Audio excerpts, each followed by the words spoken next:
From the Heart, July 6. Enoch. After he begot Methuselah, Enoch walked with God 300 years. Enoch learned from the lips of Adam the painful story of the fall and the precious story of God's condescending grace in the gift of his Son as the world's Redeemer. He believed and relied upon the promise given. Enoch was a holy man. He served God with singleness of heart. He realized the corruptions of the human family and separated himself from the descendants of Cain and reproved them for their great wickedness.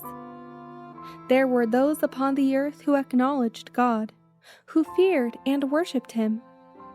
Yet righteous Enoch was so distressed with the increasing wickedness of the ungodly that he would not daily associate with them, fearing that he should be affected by their infidelity and that he might not ever regard God with that holy reverence which was due his exalted character. His soul was vexed as he daily beheld them trampling upon the authority of God. He chose to be separate from them and spent much of his time in solitude, giving himself to reflection and prayer. He waited before God and prayed to know his will more perfectly, that he might perform it. God communed with Enoch through his angels and gave him divine instruction.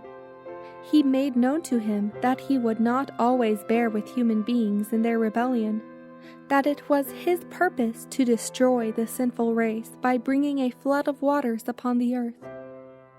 The beautiful Garden of Eden, from which our first parents had been driven, remained until God determined to destroy the earth by a flood.